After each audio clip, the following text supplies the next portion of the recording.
knows about all this stuff. Congress has always known about all this stuff, and Congress is not doing jack about it. And in fact, when this came out, what was the defense of the administration? From the white paper they filed last summer, well, you know, we made this information available to everybody, and they didn't say squat, so of course it must be legal to do it, because we no longer care what's written on a piece of paper. We only care about what we can get away with, and they can get away with anything, because if you're on the inside and part of this wonderful machine that can dig up any dirt for you anytime you want and wipe out all of your opponents and mysteriously do this and that, and you're perfectly happy to have it go on that way forever. But, you know, I know that there's some people who are going to say, well, wait a minute, you know, these are good guys, okay? They want to protect us, all right? This is about protecting us. This is about, you know, preventing these terrorist events. I got news for you. They have no interest in protecting us against terrorists, okay? They let terrorists in this country every day of the week. You can go on the internet, you can read the visa applications of the 9/11 hijackers, and it says essentially, I go to Boston school and stay in Hilton. Okay, you're allowed in, bang, you know. No ability to control, you know, and I have a girlfriend in Germany. She wants to come in here. She's got to spend 3 hours in an airport in Denver being interrogated about every aspect of her life. They're not about protecting us. You know, they don't pay any attention to warnings from foreign governments. What about the 2 Boston Marathon bombers? 2 countries warned us that these guys were dangerous nuts, and we didn't do jack. You want to know what the cops were focusing on that day in Boston? They were having a training exercise. It involved a bombing. What a coincidence. And who was doing the bombing? The Free American Patriots. Because that's what they're focusing on now. They're focusing on people who think the government ought to get itself under control. Those are the dangerous people, not the people from Chechnya who want to blow us into little pieces with nail bombs. You know, it's gotten to the point now where if you're, you know, the right kind of person, you can walk around and give presentations to groups of army officers explaining why it's okay to kill large numbers of Americans. And then you go out and do it. And everybody, well, I don't know how that happened. You know, we're here to protect you. I'm referring to Major Hassan, who killed 13 people down in Texas and gave presentations to his fellow people, to his fellow officers about why it was okay to do that, and the government didn't do jack. And in fact, if there's a good FBI agent out there, a good FBI agent who wants to stop this stuff, and maybe he wants to like get somewhere near the Muslim religion and look inside a mosque, he's got to go all the way up to a Sensitive Operations Review Committee at the top of the Department of Justice, which is so sensitive that we don't even know who's on the committee. So they're not here to protect you. You know, 8 or 9 years ago, they actually tried to set up a system with computers that would monitor people who came into the country, and it stopped a lot of questionable people from coming in, and it was shut down.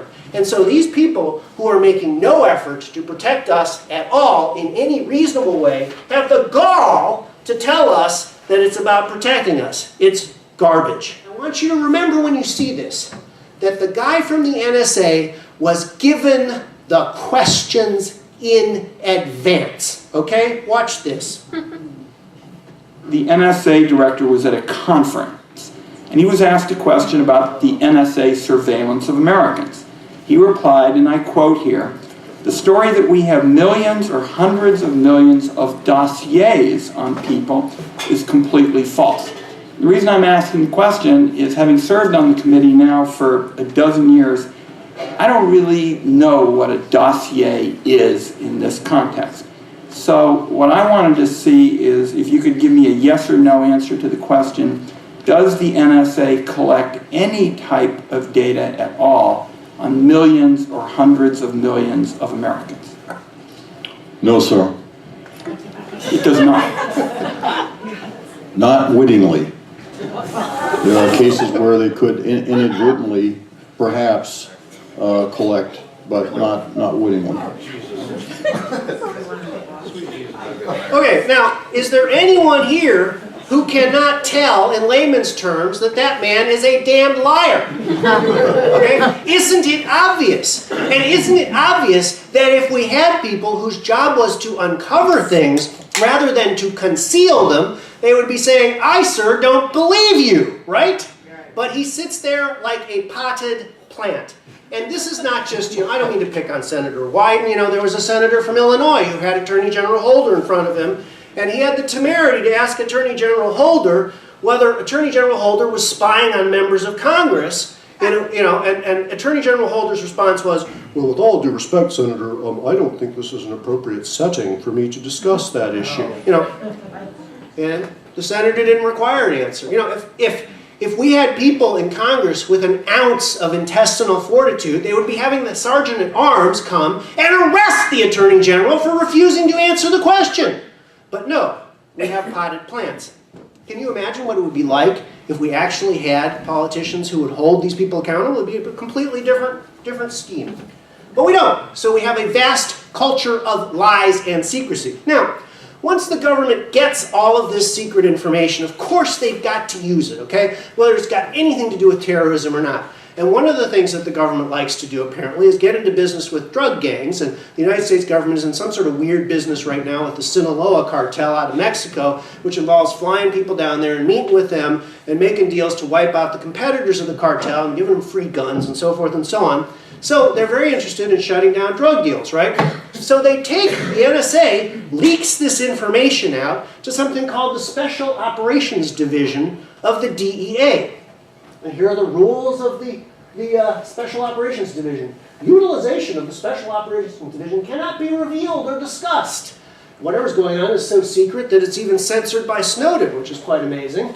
And they have a whole scheme they do where they defraud everyone involved by engaging in what they call parallel construction.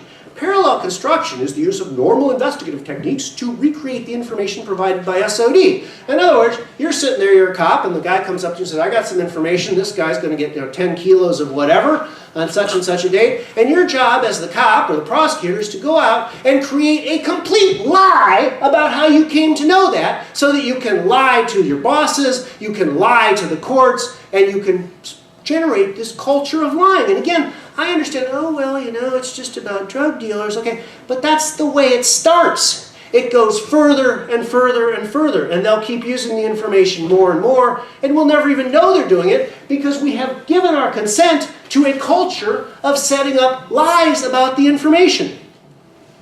When America was formed, there was a king, King George. And King George was unpopular for a lot of reasons, but one of the most important reasons, which they don't probably teach anymore, is that he issued something called writs of assistance. And writs of assistance was a letter from King George, and King George gives this guy the letter and says, you are now authorized to break in anywhere at any time to find any crimes against the crown, and particularly crimes involving smuggling and things about giving me money. Okay? The colonists hated this because people would get these writs of assistance and they would bust in and they would seize papers and there was no process at all. And that's one of the main reasons we have a Fourth Amendment. Now, I think the Fourth Amendment is pretty clear. And again, some of you may think, oh, well, you know, can't we ask a lawyer or some expert on constitutional law what it means? I'm here to tell you, I've been to law school, and one of the things they do in law school is they teach you to believe that the Constitution doesn't mean what it says. And that's one of the main problems that we have. A constitution is a useful device when people understand it and believe they understand it, and it reflects a common understanding among the people, and we don't let some criminal elite redefine it out of existence. So what does it say? It says we should have a right to be secure in our persons, houses, and effect. And we have a very fundamental question in front of us now as a people as to what this means and what this should mean. And the government's position is, well, as long as you don't write anything down, and as long as you don't, step outside your front door, and as long as you don't connect up to anything, well, you're fine, okay? But that's not the way we live now, okay? We don't live that way. We have to store our data off-site. We have to hire third parties to control it. There's no reason on earth that the Fourth Amendment can't be interpreted as a matter of common sense to say that your papers include your data. Why? Why can't it be interpreted that way? It can't be because the criminals who are running this giant surveillance empire don't want it interpreted that way. Look, this is simple, okay? The government should figure out who the bad guys are instead of treating everybody as a bad guy. And if you want information about a citizen, you've got to go to a judge and tell them why, and you have to get a warrant granted. That's what we need. We need a radical shift toward simply enforcing the plain meaning of the Fourth Amendment. It's not such a horrible thing. We lived with it for a couple hundred years, and we did just fine. So what about, do you ever talk about this with your friends or something? I want to suggest that part of the problem we have is that ideas, like the idea that the government is allowed to do these sort of things, have become sort of socially acceptable. because people don't say, you're nuts. People don't say, I don't want to hear that crap. People don't say, what's the matter with you for saying stuff like that? You know, there are words that I cannot say because of social codes about racism and things like that. And these are social codes of real power, and they have real value. But we need a new social code that each and every one of you has the power to implement on your own with the people you interact with from day to day, that it's not acceptable to say maybe there's nothing wrong with this. It's not acceptable to say, well, I don't care. Because if we don't care, it's going to get worse and worse and worse. Now, you might think that, well, you know, don't we have these things like the Freedom of Information Act, or, you know, can't the government tell us what's going on? Again, we don't have a Freedom of Information Act anymore because the judges and the lawyers destroyed it. And how did they destroy it? They said, well, we'll invent out of the whole cloth an exception to it. And the exception is, if we don't want you to see it, we'll keep it secret. And that's what the Freedom of Information Act now says in the federal courts. And I litigate the Freedom of Information Act all the time. I ask for information from the government all the time. And all the time the answer is, no, you can't see it. And we have a whole manual from the Department of Justice here telling us why. And the answer, there's 3 policy purposes here. It's, well, we want open and frank discussions. And if people could see what these government officials were saying to each other, they couldn't say it anymore. Yes, right, that's the idea. You know, we want to protect against premature disclosure of proposed policies. Well, by the time anyone gets around to making a FOIA request, it's long over with. Or, we don't want public confusion. We don't want public confusion that might result from disclosure of reasons and rights. They think you are a bunch of cows. And they think that you don't deserve to know anything or have a right to know anything. And if they tell you, you'll just cause them trouble. So sit down, shut up, and eat your gruel. I am here to advocate for a new American revolution. I am here to advocate for radical transparency on the part of the government. Why is it that anything in the Department of Agriculture at all needs to be a secret? Why aren't government computers something you can just surf? Why isn't that every government employee, outside of some 1/100% of them that's involved in fighting organized crime or some real terrorists, why can't their computers be open so you can see who they're writing to and why? Why can't their emails be open? Why is it that only our stuff has to be open to them and their stuff is all secret from us? Because people don't care and people don't do anything about it. Sometimes people tell me, oh, well, you know, why don't people bring lawsuits about this? Or Rand Paul's going to bring a lawsuit, or there'll be this lawsuit or that lawsuit, you know, and that'll solve everything. You know, we're way past that point, okay? One of the modern things about law is, the modern policy from the federal courts is no one's allowed to sue. Now, why is this? Well, there's something called standing doctrine, okay?